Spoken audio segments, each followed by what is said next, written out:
Hi everyone, Radhe Radhe. कैसे हैं आप लोग? आई होप आप लोग बहुत अच्छे होंगे और अपनी रनिंग की प्रिपरेशन भी बहुत अच्छे से कर रहे होंगे। तो कंटिन्यू अपनी रनिंग की प्रिपरेशन बनाए रखिए, क्योंकि आप सबको पता है कि रिजल्ट जो है आपका वो नवंबर के तीसरे वीक में, यानी कि आपकी जो मेरिट लिस्ट आ जाएगी, जिसमें आपको ये चीज़ें कंफर्म हो जाएंगी कि अब मेरा सिलेक्शन होना है कि नहीं होना है। तो अभी से अगर प्रैक्टिस चलती रहेगी तो जो आगे का जो समय मिलेगा उसमें आप अच्छे से अपना टाइम मैनेजमेंट पे फोकस कर सकते हैं कि आपको टाइम कम कैसे करना है, क्या सारी चीज़ें हैं वो आप अच्छे से मैनेज कर लेंगे। ठीक है, पर वो तभी संभव हो पाएगा जब अभी अच्छे से प्रैक्टिस रहेगी। बिना प्रैक्टिस के वो चीज़ें नहीं हो पाएंगी, ये आप सबको पता है, क्योंकि आप सब रनिंग कर रहे हैं अब। तो जिनकी तो तैयार हो गई होगी उनको बहुत अच्छी बात है उनके लिए कि चलो उन्हें ज़्यादा मेहनत नहीं करनी पड़ेगी। बट जिनका थोड़ा 1 2 3 मिनट ज़्यादा आ रहा है, जैसे कि मेरा खुद अगर कभी-कभी ज़्यादा आ जाता है, तो मुझे अब यही फ़ोकस करना है कि कैसे मैं अपने मतलब टाइम को थोड़ा-सा कम करूँ। और अभी फ़िलहाल मुझे देखिए हमारे बॉडी में जो है ना, कभी मतलब आए दिन कुछ ना कुछ थोड़ा-सा होता रहता है। ये थोड़ा-सा एनवायरनमेंट ऐसा हो गया है, और खाने-पीने की चीज़ें भी थोड़ा-सा मतलब डिसबैलेंस हो जाती हैं कभी-कभी, तो बॉडी में कुछ ना कुछ प्रॉब्लम होती रहती है। जैसे अभी फ़िलहाल तो मेरे मुँह में थोड़े-थोड़े छाले हो गए हैं। ये किस रीज़न से हुए हैं ये मुझे नहीं समझ में आया, बट हाँ, बहुत हल्के-हल्के, जिससे मुझे थोड़ा-सा दिक्कत होती है, जैसे बोलने में या फिर और सारी चीज़ों में। तो फ़िलहाल ऐसे बॉडी में कुछ ना कुछ एक्टिविटीज़ होती रहती हैं, कुछ ना कुछ थोड़ी प्रॉब्लम होती रहती हैं, तो हमको ये सारी चीज़ें बैलेंस करके चलना है। फ़िलहाल के लिए तो दिसंबर तक तो करना ही पड़ेगा, बट हमेशा के लिए आप कोशिश करिए कि आपकी बॉडी में थोड़ा-सा मतलब जो दिक्कतें होती हैं वो कम होने पाएँ, नहीं तो आपका हेल्थ ऐसे ही मतलब कुछ ना कुछ हेल्थ इश्यू बनी रहती है। जैसे अभी क्या होता है रिसेंट में, क्या मैं आपको दिक्कत बताऊँ कि अभी तक मुझे कभी भी शिन पेन, एंकल पेन या पैर दर्द वैसे बहुत ज़्यादा प्रॉब्लम नहीं हुई मेरी रनिंग रूटीन में। बट अभी बीच में मुझे थोड़ा-सा हल्का पेट दर्द कभी-कभी होने लगता है रनिंग के टाइम। ख़ैर मैं उसमें रुकती नहीं, क्योंकि मैं सोचती हूँ ये हल्का-सा, ये बहुत माइनर सा होता है। तो ये चीज़ें अभी फ़िलहाल क्यों हो रही हैं नहीं समझ में आ रहा है, बट मुझे लगता है कि ये सही हो जाएँगी। 1 2 दिन अगर ऐसा होगा, उसके बाद ये चीज़ें सही होंगी। और आज की जो वीडियो है ये शायद आपके लिए बहुत हेल्पफुल होगी, अगर आप इसको पॉजिटिव वे में लेंगे, अच्छे से देखेंगे और चीज़ों को समझने की कोशिश करेंगे। जैसा कि आप सबको पता है कि फाइनल आंसर की आने के बाद क्या माहौल बना है, क्या चीज़ें रही हैं, कितना चीज़ें मतलब कुछ चीज़ें ऐसे समझ से परे हो गई कि ये चीज़ें कैसे हो गई, चाहे क्वेश्चन कैंसिल को हो या फिर ऑब्जेक्शन को हो, या पहली आंसर की आई तब भी इतनी ही प्रॉब्लम हुई कि चीज़ें जो है मतलब इतना गलत आंसर कैसे आ सकता है, तो उसमें हमने ऑब्जेक्शन किया। खैर वो चीज़ें तो थोड़ा ठीक हुई, बट क्या हुआ कि बहुत सारे क्वेश्चन कैंसिल कर दिए गए। और मैंने पहले ही कहा है, जैसे सब कहते हैं ना कि मेरा पेपर हार्ड था, मेरा पेपर हार्ड था, मेरा तुम्हारा ईजी था, मेरा हार्ड था।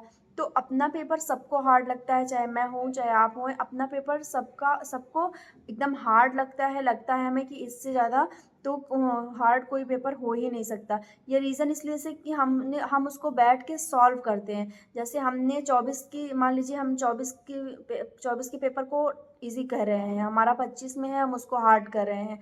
बट अगर हम 24 में बैठते और हम तब वहाँ सॉल्व करना स्टार्ट करते, तो हमको वो भी हार्ड लगता, ठीक है? तो दूर से चीज़ों को जज करना थोड़ा-सा मतलब आसान होता है ना, कि दूर से कोई चीज़ बता दो, बट जब उसको करो तो वो हार्ड लगता है। जैसे रनिंग में आप सब देख रहे होंगे कि जो रनिंग नहीं कर रहे हैं, चाहे वो आपके घर के हों या कुछ ऐसे मतलब ऐसे कुछ एलिमेंट्स होते हैं डिस्टर्ब करने वाले, जो आपको बोलेंगे, कहेंगे अरे रनिंग तो कुछ नहीं है, 2400 मीटर तो मैं मेरा मेरा बेटा तो 12 मिनट में मार ले, या फिर मैं 12 मिनट में रनिंग कर लूँ, 13 मिनट में कर लूँ, 14 मिनट में तो आराम से कर लूँ। ये इसलिए कि वो दूर से देख रहे हैं चीज़ों को। जब वो आएँगे, करेंगे, ग्राउंड में आएँगे, तब उन्हें ये रियलाइज़ होगा कि हाँ, कितना मतलब चीज़ों को बोलने में और करने में कितना ज़्यादा डिफ़रेंस होता है, कितना अंतर होता है। जब उसको वो करेंगे तो वो फ़ील कर पाएँगे कि हाँ, इसमें एक्चुअल में इसमें दिक्कत है, तमाम दिक्कतें हैं, पैर दर्द वग़ैरह। तो किसी के बोलने से कुछ नहीं होता है। और ख़ैर रही बात अगर ईज़ी और टफ़ की बात की जाए, तो चाहे 23 की शिफ्ट को तो मैं यही, भले ही मेरा 25 की सेकंड में था, बट मैं 23 की शिफ्ट वालों को मानती हूँ कि उनको काफ़ी ज़्यादा प्रॉब्लम हुई थी एग्ज़ाम देने में।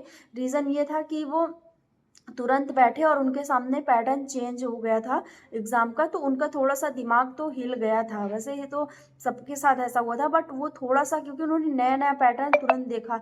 अब 24 की शिफ्ट वालों, 25 की शिफ्ट वाले थोड़ा-सा मेंटली प्रिपेयर हो गया था कि पैटर्न ऐसा आ रहा है, ठीक है?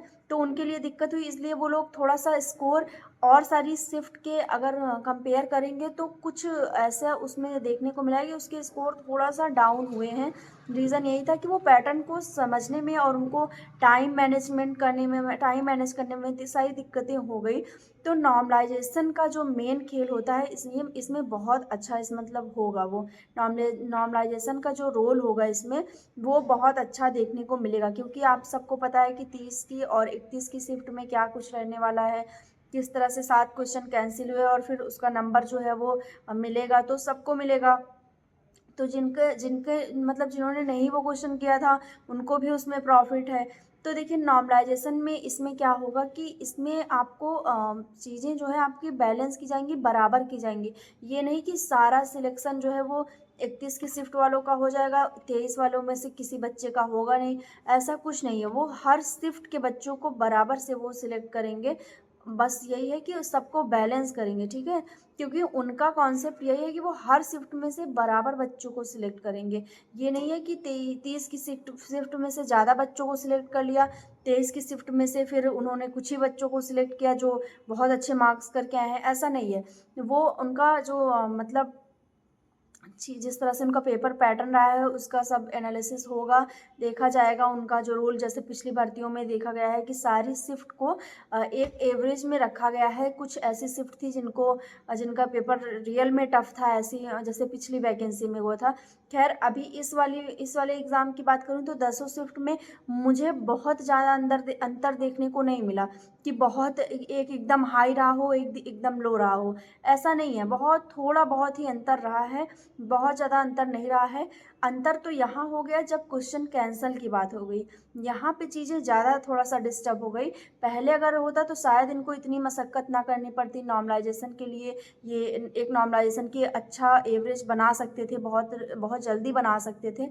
बट अभी इन्होंने क्या जो किया है कि क्वेश्चन कैंसल करने का जो इन्होंने मतलब तरीका अपनाया है, तो इस वजह से नॉर्मलाइज़ेशन में काफ़ी असर देखने को मिल सकता है। और जिनके नंबर कम हैं, जैसे बहुत सारी लड़कियां हैं जिनका नंबर ऑलरेडी मतलब पहले से कम था और आंसर की फाइनल आने के बाद और ज़्यादा कम हो गया है, ठीक है? जिनका बढ़ा है वो तो रेयर में ही है, वो बहुत ज़्यादा नहीं है, बट जिनका कम हो गया है वो बहुत सच में बहुत ज़्यादा टेंशन है। एक तो पहले से टेंशन रहती है कि मेरे इतने कम नंबर, मैंने इतना कम अटेम्प्ट कर पाया, मेरे मेरे इतने कम मार्क्स बने। ऊपर से ये कैंसल क्वेश्चन, फिर ऑब्जेक्शन में जाना क्वेश्चन, ये सारी चीज़ें, तो कहीं न कहीं 2, 4, 6 नंबर सबके ऐसे माइनस हो गए हैं। तो उनको बहुत ज़्यादा टेंशन है। तो मेरे ख़्याल से देखिए अगर आपकी शिफ्ट जो है वो 23 बन रही है, 24 बन रही है, तो आप क्या कर सकते हैं कि आपको एक आशा लेके चलनी है कि आपका नॉर्मलाइज़ेशन जो है वो अच्छा ही होगा, ठीक है? आपको ये नहीं कि 30 की शिफ्ट वालों को एकदम हाई कर दिया जाएगा और 23 में कुछ नहीं। आप सबको एकदम मतलब कि आपको बराबर किया जाएगा, एवरेज में रखा जाएगा। किसी के साथ ऐसे भेदभाव वाली बात तो इसमें है नहीं, क्योंकि ये एग्ज़ाम है, कॉम्पिटिशन है, इसमें सारी चीज़ों को देखते हुए चला जाएगा। कोई ऐसे पर्टिकुलर किसी व्यक्ति के लिए तो वो एग्ज़ाम को कंडक्ट करा नहीं रहे हैं। तो ये सारी चीज़ें आपकी देखी जाएँगी, समझी जाएँगी और नॉर्मलाइज़ेशन अच्छे से अच्छा मिल सकता है। शायद जिसकी शिफ्ट हार्ड है उसको 15 से 20 नंबर नॉर्मलाइज़ेशन मिल सकता है। देखिए ये मतलब मैं एक जैसे कहते हैं ना एक अनुमान टाइप में मैं वैसे बता रही हूँ। ये नहीं मैं कह रही हूँ कि आपको 15 से 20 नंबर नॉर्मलाइज़ेशन मिलेगा ही मिलेगा। 15 से 20 नंबर नॉर्मलाइज़ेशन आपको मिल सकता है, ज़्यादा भी मिल सकता है, शायद हो सकता है कि और ज़्यादा आपको नॉर्मलाइज़ेशन मिल जाए।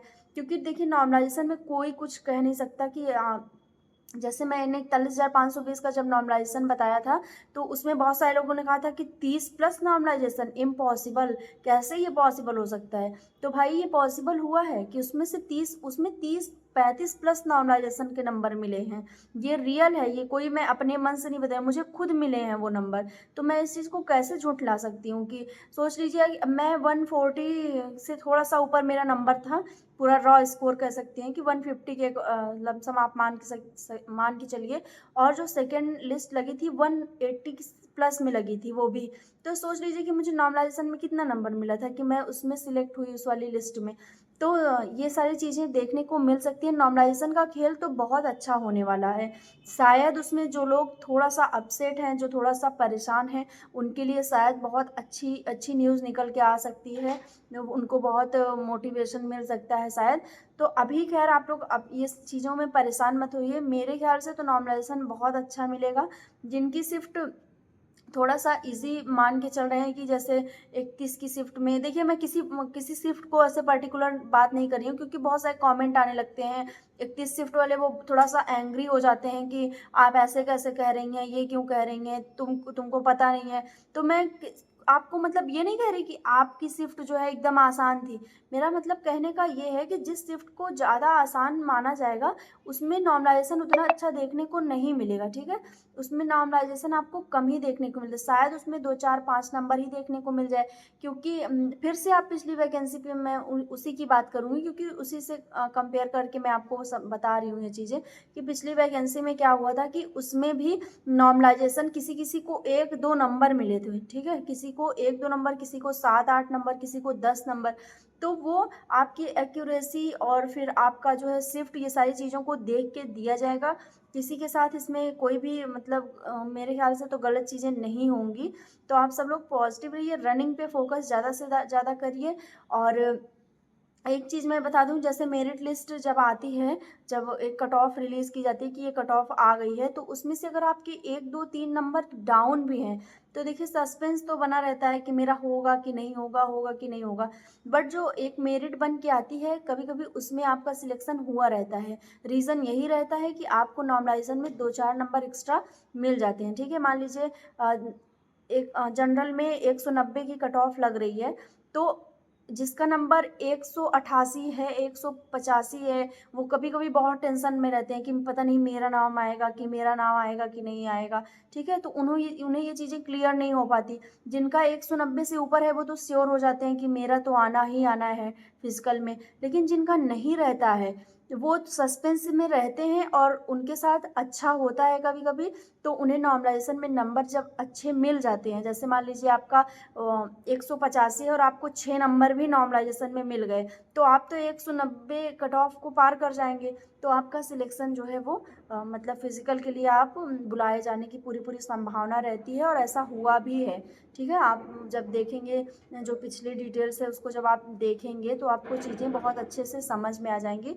तो यही सारी चीज़ें हैं। और आपको अगर कम नंबर हैं, बहुत कम नंबर हैं, तो मैंने पहले भी कहा था कि जैसे बहुत कम नंबर हैं, 120 है, 130 है, तो आप फिर इन चीज़ों में मत उलझिए। आप अपने दिमाग को थोड़ा-सा मोटिवेट करिए, खुद को समझाइए कि किसी एक चीज़ को मान लीजिए नहीं हो रहा है, कभी कुछ रीज़न रहता है कि नहीं होती वो चीज़ें जो हम चाहते हैं, बट अगर उसके परे चीज़ें होती हैं, तो वो बहुत अच्छी होती हैं हमारे लिए। इन फ्यूचर हमको बहुत हैप्पीनेस होती है कि चलो अच्छा हुआ कि उस समय ये चीज़ नहीं हुई, ठीक है? तो पॉजिटिव रहिए और रनिंग कंटिन्यू करते रहिए। मिलते हैं नेक्स्ट वीडियो में, तब तक के लिए बाय, टेक केयर।